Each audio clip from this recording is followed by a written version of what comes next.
Jesús cumplió con el plan de redención del hombre. Pero ¿qué creen, mis hermanos? La historia no termina allí. Nosotros, una vez más, nosotros, mis hermanos, seguimos siendo parte. Nosotros, mis hermanos, seguimos siendo parte de la historia. El Señor Jesucristo ya cumplió. Ahora nos toca a nosotros cumplir. Tenemos que escribir la historia que el Señor Jesús ya inició. Y yo tengo 4 puntos para compartir con ustedes, mis hermanos. Primero que nada, vamos al texto de Mateo capítulo 28.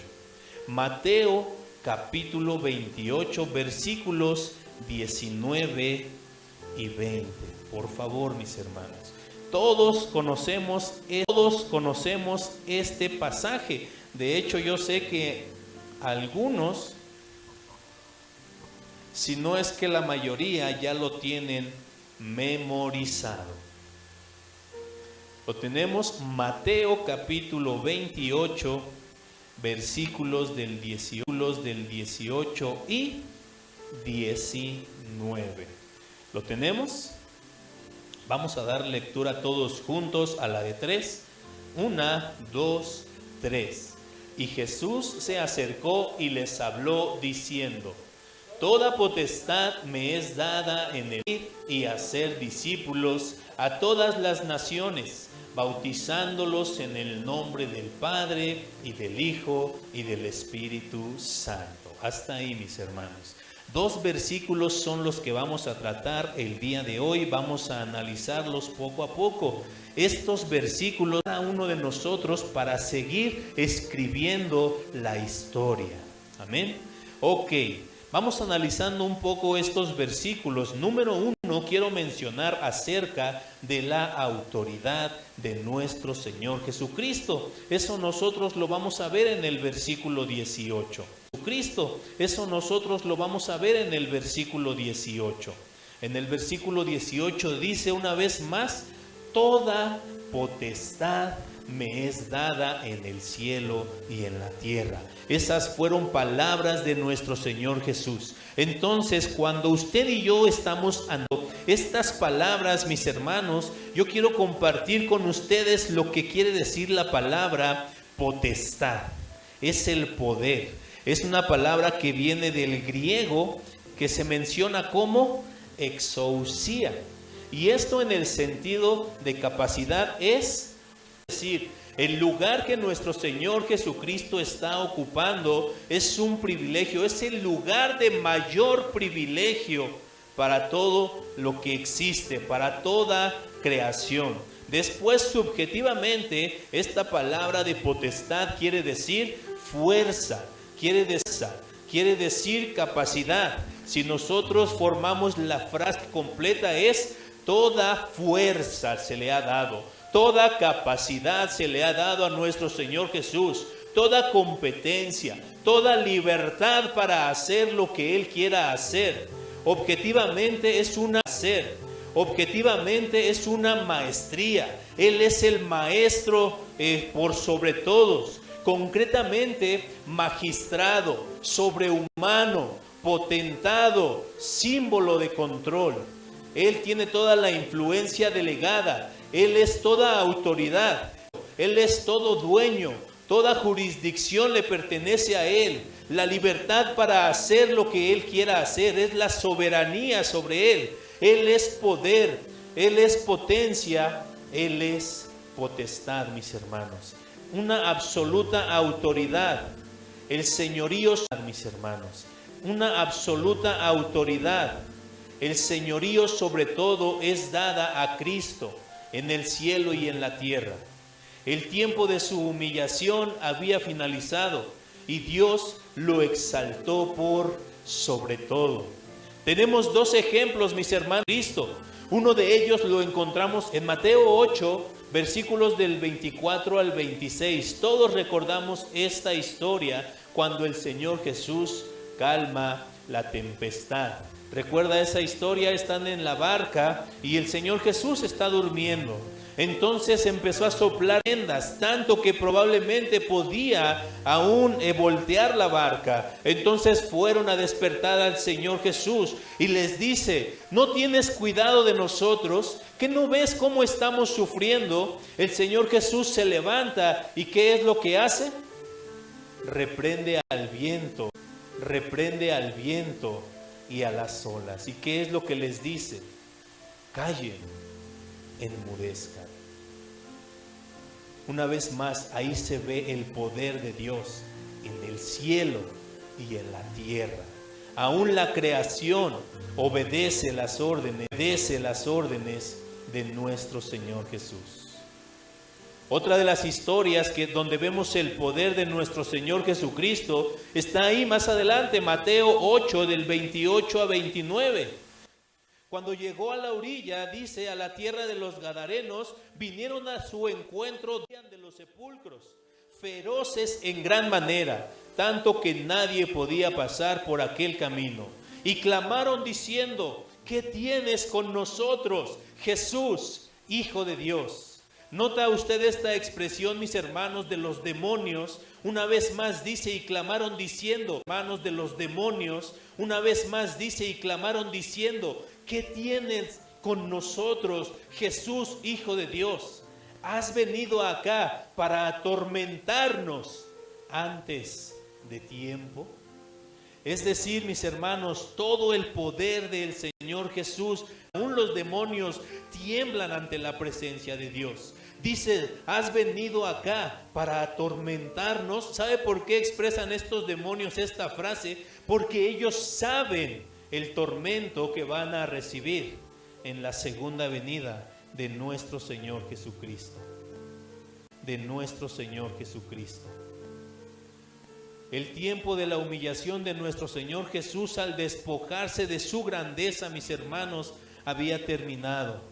En Filipenses capítulo 2 nos menciona de esta manera: por lo cual Dios también lo exaltó y le dio un nombre que es sobre todo nombre, para que en el nombre de Jesús se doble toda rodilla de lo que están en los cielos y en la tierra y debajo de la tierra, y toda lengua confiese que Jesucristo es el Señor, para gloria de Dios Padre. Es el Señor. Mira, mis hermanos, va a llegar el momento en la segunda venida de nuestro Señor Jesucristo, donde toda la creación, donde todo aquellas personas que recibieron a Cristo como su Salvador, como su Señor, y también aquellas personas que escucharon, no recibieron, ellos se van a dar cuenta del señorío, de la grandeza, del poder de nuestro Señor Jesucristo, porque dice que todos van a confesar: Jesucristo es el Señor, y todo va a ser para la gloria de nuestro Dios Padre. De nuestro Dios Padre. Nosotros podemos ver la autoridad, la grandeza, el poderío de nuestro Señor Jesús en estos versículos, mis hermanos. Número 2. Nosotros encontramos el mandato. ¿Qué dice en el versículo 10? Vayan. Mis hermanos, es de verdad un gusto, y yo estoy seguro que todos compartimos ese mismo gusto, porque pudimos ver el día de ayer la mano de Dios. Mire, que estuvimos orando, si no un mes, más de un mes por esa actividad de los niños. Y Dios respaldó esa actividad. Probablemente se calculaba entre unos 15 niños. ¿Sabe qué? Llegaron más de 15. Y junto con ellos también hubo personas. Recibimos el día de hoy la bendición de Dios por medio de esa película que pudimos ver, mis hermanos. Pero ¿qué cree, mis hermanos? Probablemente usted va a compartir conmigo este sentimiento. Yo se lo voy a compartir. Es bonito, mis hermanos, que la gente venga. Es padrísimo ver este lugar lleno, pero el mandato es ir. Y yo sí quiero dar gracias a Dios y agradecerle a cada una de las personas que dispusieron de su mente, de su corazón, para ir.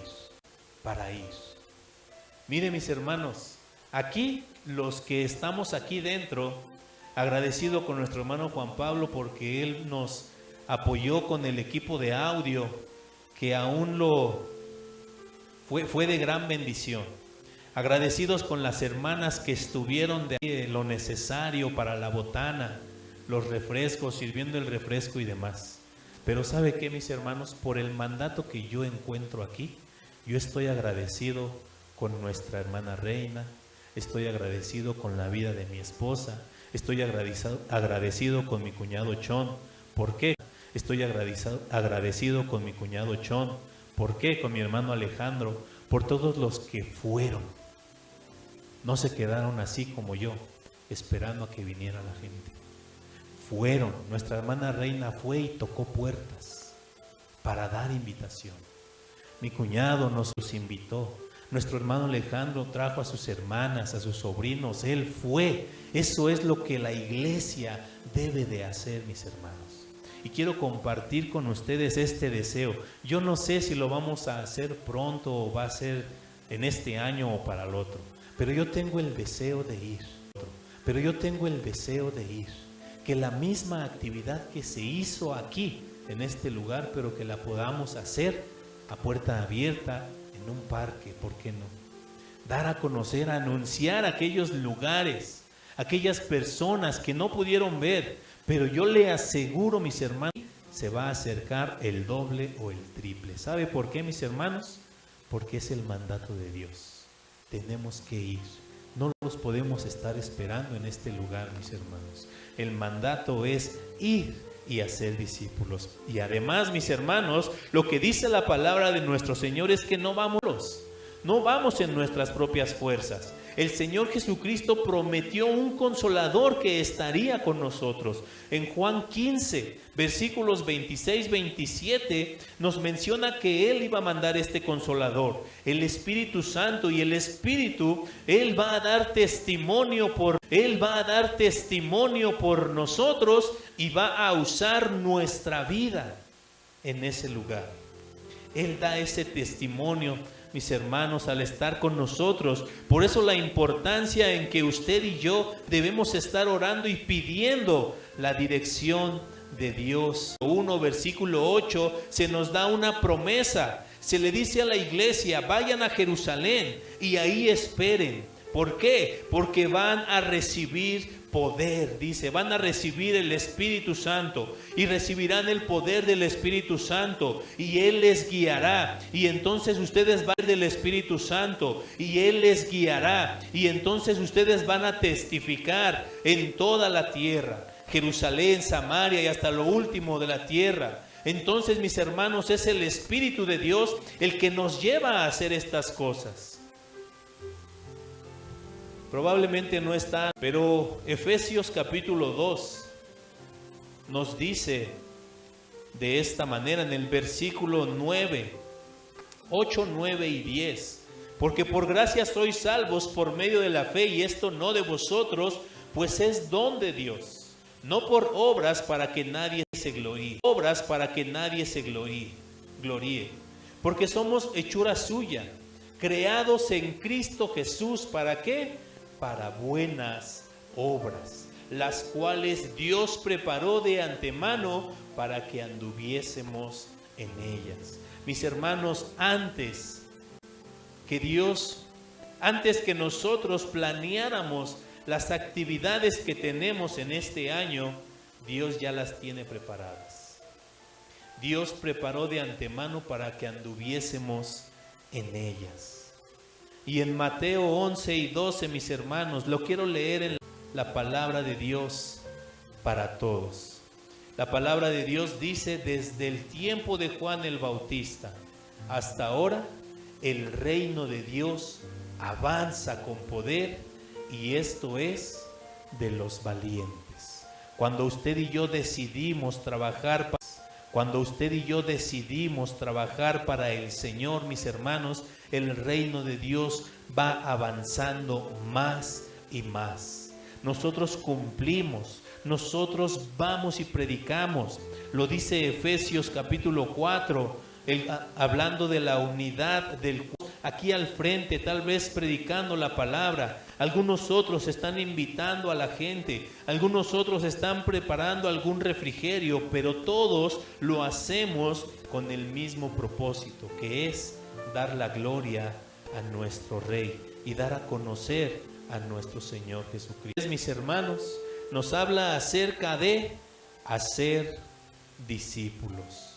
Dice en el mismo versículo 19, por tanto, id y hacer discípulos. El día viernes anterior, mis hermanos, estábamos estudiando acerca de lo que es el discipulado. Nosotros encontramos en Mateo 11:29, en la versión de la palabra de Dios para todos, nos dice: acepten la misión que les doy y aprendan de mí. ¿Qué es la palabra discipulado? Transferir una vida. Entonces, cuando el Señor Jesús hace esta invitación, llevad mi yugo sobre vosotros y aprended de mí, que soy manso y humilde. En la palabra de Dios para todos dice: y aprendan de mí, que soy paciente y humilde. Conmigo el Señor Jesús nos invita a aprender de Él para todo lo que usted y yo quieramos hacer dentro de la iglesia. Mis hermanos, la persona de nuestro Señor Jesucristo, usted y yo debemos reflejarla en nuestra vida. Desde el momento en el que estamos en el hogar, desde el momento en el trabajo, en la escuela, en donde quiera que usted y yo nos encuentremos, tenemos que reflejar, porque el Señor Jesús ha transmitido su vida en nosotros, mis hermanos. El ejemplo también está en los discípulos cuando le dicen al Señor Jesús: enséñanos a orar. Está en los discípulos cuando le dicen al Señor Jesús: enséñanos a orar. ¿Por qué? Porque el Señor Jesús tenía esa disciplina para orar. Hay versículos donde nos dicen que era muy temprano, antes de amanecer, el Señor Jesús ya estaba orando. En presencia de los discípulos, el Señor momentos a solas para orar, mis hermanos. Los discípulos vieron esa disciplina de nuestro Señor Jesucristo y ellos decidieron acercarse a Él y decirle: Señor, enséñanos a orar, así como Juan el Bautista enseñaba a sus discípulos. Usted y yo, que tenemos tiempo en el Evangelio, debemos de transferir este tipo de vida cristiana que estamos viviendo. Pero ahora, mis hermanos, ¿cuál es el tipo de vida cristiana que usted y yo estamos viviendo? ¿Es una vida cristiana de domingos nada más? ¿Será una vida cristiana de ratitos nada más cuando estamos entre los hermanos? Porque cuando los hermanos se van, volvemos a lo que nosotros acostumbramos. ¿Cuál es el tipo de vida que usted y yo estamos compartiendo en nuestra casa? Y miren, mis hermanos, Jesucristo es la cabeza del hogar, ¿verdad? Jesucristo es la cabeza, ¿verdad? El Señor Jesús está transfiriendo a nosotros la manera de vivir. Entonces se supone que nuestra esposa, que es la primer discípula en nuestra vida, debiera de ver a Jesucristo, debiera de ver a Jesucristo en nosotros, ¿verdad? Y si nosotros vamos de esa manera, nosotros como maridos tenemos que discipular a nuestra mujer, a nuestra esposa. ¿Por qué? Porque ese es el trabajo al cual Dios nos manda. Discipulemos a nuestra esposa. Entonces, si usted ve a mi esposa, ella es el reflejo de lo que yo le he enseñado. Reflejo de lo que yo le he enseñado.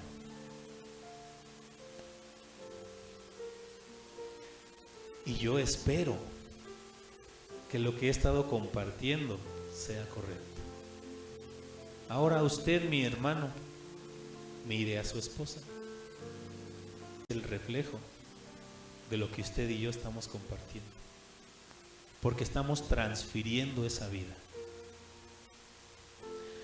Aunque en el hogar la responsabilidad es del hombre y la mujer para la educación de los hijos, la mujer es la que más tiempo está con los hijos. ¿Saben qué, mamás? Sus primeros discípulos son sus hijos. Ahora, mire a sus hijos. Ellos son el reflejo de lo que ustedes, mamás, porque ustedes han pasado más tiempo con ellos. Ellos son sus primeros discípulos. Lo que ellos hacen es lo que han aprendido de ustedes. Hijos, también hay padres. ¿Sabe quiénes son? Sus hermanos. Hermana mayor, tu primer discípulo es tu hermano menor. Hermano menor, tu discípulo también es tu hermana mayor. Es decir, entre hermanos se tiene. Hace un rato nuestra hermana Hortensia, mi esposa, compartía acerca de la carta de Pedro. Y dice ahí que todos nosotros somos responsables de todos. Si yo veo a mi hermano o mi hermana que está haciendo algo malo, yo veo a mi hermano o mi hermana que está haciendo algo malo, mi responsabilidad es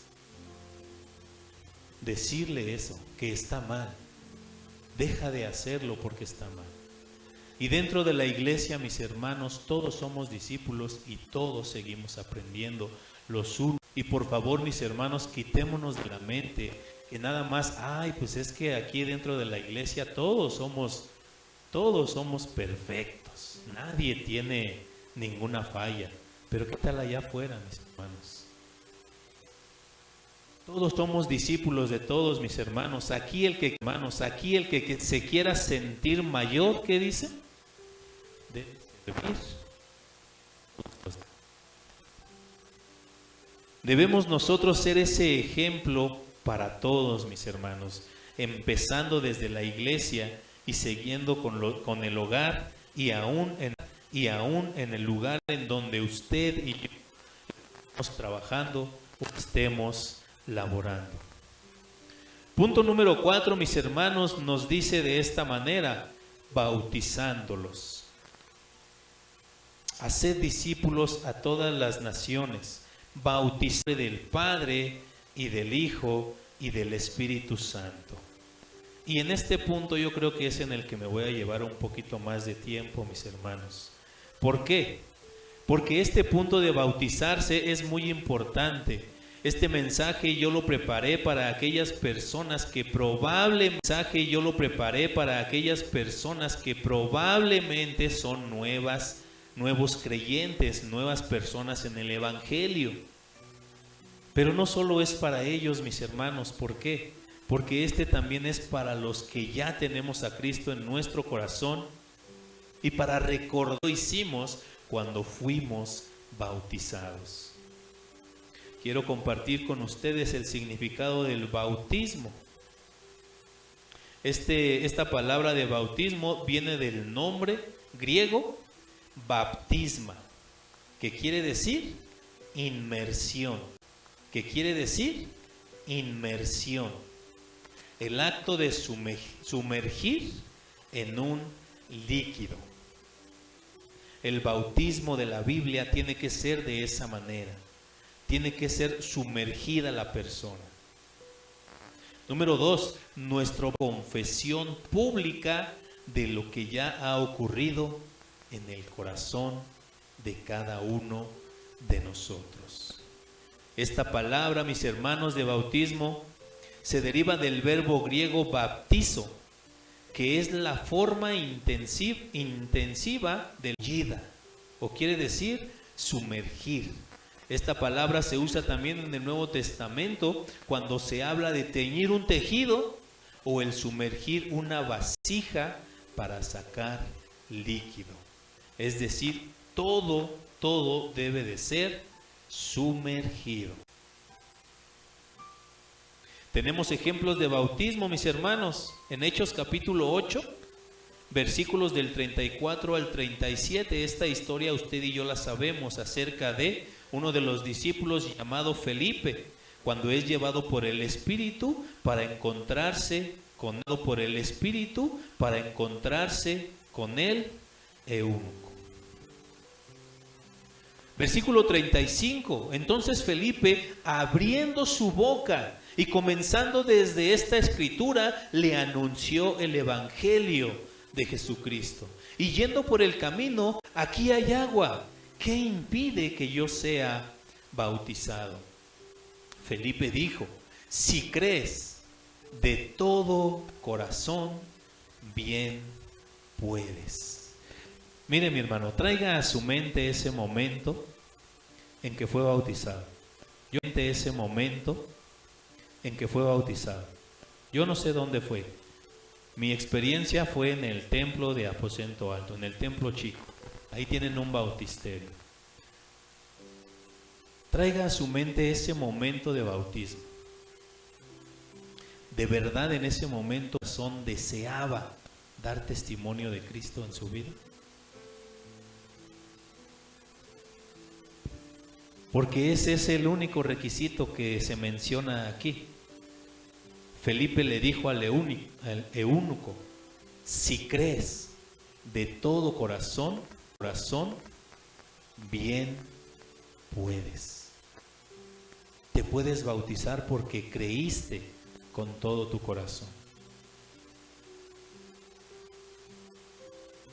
Esa es la razón por la cual nosotros no compartimos la enseñanza de bautizar a los niños. Esa es la razón por la cual nosotros no participamos o no bautizamos o no se bautiza a los niños menores de 7 años. Porque probablemente ellos no creen con todo. Es más, hay hijos de 17, 18 años que están viviendo la fe de los papás, no su propia fe.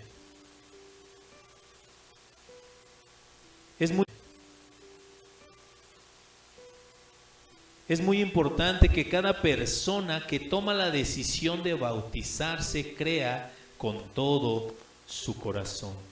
Felipe dijo: si crees de todo corazón, bien puedes. Y respondió y dijo: creo que Jesucristo. Descendieron ambos al agua, Felipe y el eunuco, y entonces fue bautizado. El único requisito, mis hermanos, es entregar con todo nuestro corazón la vida a nuestro Dios. Todos nosotros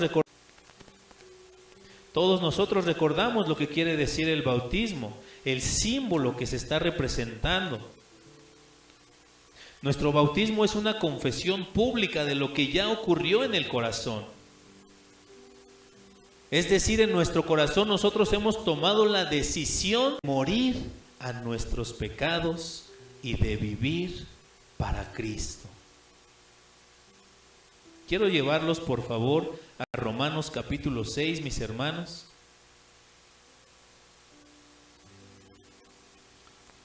Romanos capítulo 6. Y vamos a dar lectura del versículo 1 al versículo 12. Bueno, quiero invitarles, por favor, espero que todos podamos ver aquí en la pantalla. Quisiera que le demos lectura, pero en la versión La Palabra de Dios para Todos. Si usted no alcanza a ver, mis hermanos, le voy a dar lectura. Dice la palabra de nuestro Señor de esta manera, en la Palabra de Dios. Ahora, ¿qué vamos a decir? Después de ser bautizados, ¿ahora qué vamos a decir? ¿Será que debemos seguir pecando para que Dios nos perdone aún más? Claro que no.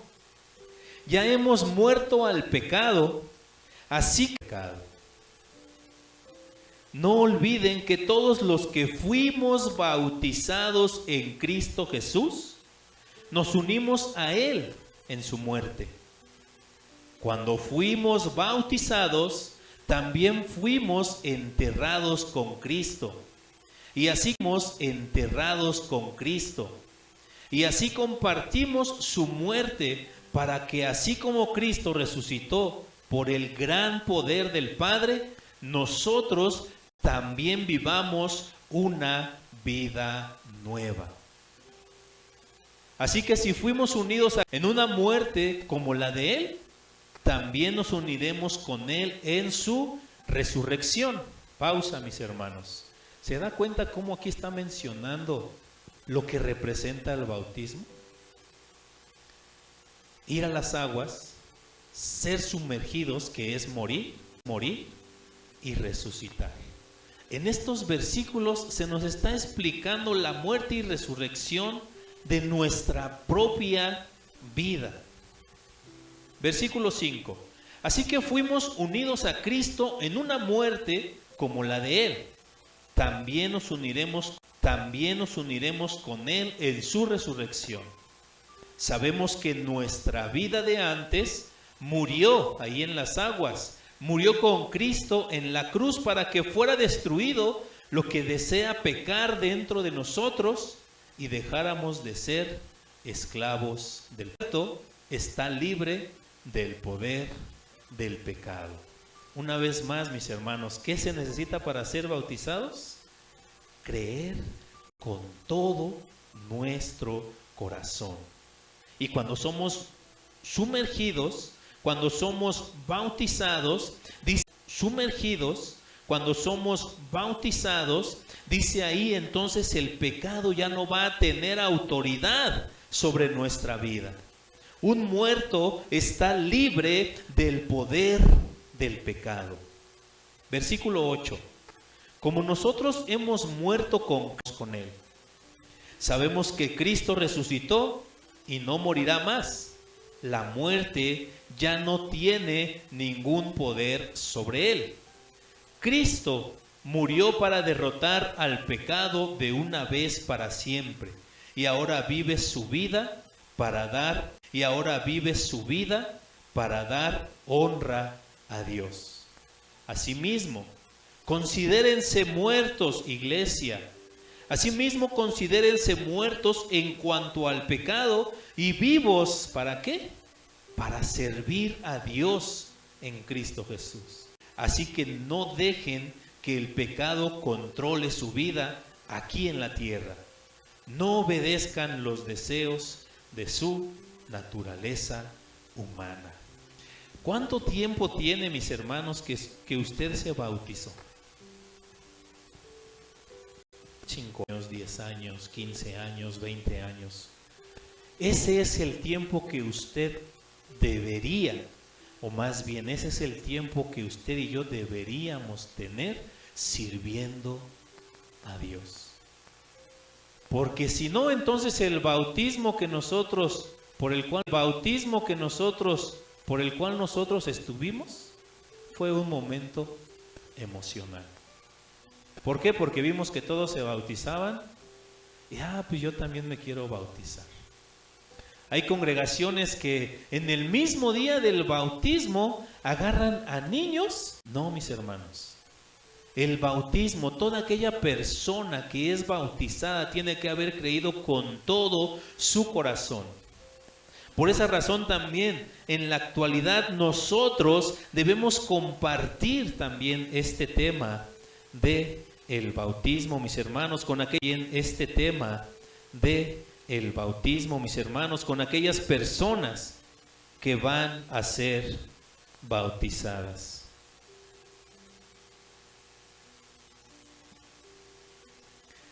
Y quiero terminar, mis hermanos, con este ejemplo Mientras estaba yo revisando algunos papeles, me encontré con un papelito que de hecho es el de mi esposa y me hizo recordar ese momento de los bautismos. Y yo ahí bien travieso, que agarro el papelito, era un cuartito de hoja y que se lo pego en el espejo a mi esposa. Dije, a ver si lo lee y se da cuenta a ver si recuerda lo que dice ese papel. Y en ese papelito dice de esa manera: soy hijo o hija de Dios. Ahí nosotros teníamos que poner el nombre. Lo voy a leer en mi nombre.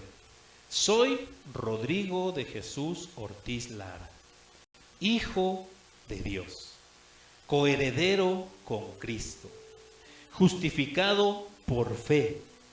Pero hay tantas cosas que bullen dentro de mí, tantas cosas que deseo hacer y ser y lograr que los hombres digan de mí. Ante todo, tengo que aprender que nací y volví a nacer por un solo propósito: glorificar a Dios. Anhelar una sola cosa: glorificar solo a mi Señor Jesús, conociéndole, llegando a ser semejante a Él y siendo usado por Él. Para lograr esto, renuncio a cualquier otra alternativa. Como en el caso del grano de mostaza, que potencialmente posee una explosión espiritual. Deseo experimentar la fe explosiva. Para esto, el grano fruto. ¿De qué necesito? Sé que necesito morir. Delante de mi Dios me comprometo a dar sentencia de muerte a mis propios deseos. Y hoy me pongo a la disposición de Cristo, anhelando sobre toda cosa, glorificarle solo a Él. Firma Rodrigo. Fecha, ¿sabe cuándo fue esto? El 2 de octubre del 2003. Esa fue la fecha en que nosotros nos bautizamos 2 veces, ¿verdad? Porque antes de llegar al templo fue una mojadota, porque estaba lloviendo, y la segunda vez cuando nos metieron a la pileta. Mis hermanos, una vez más, el título de este tema fue cambio de identidad.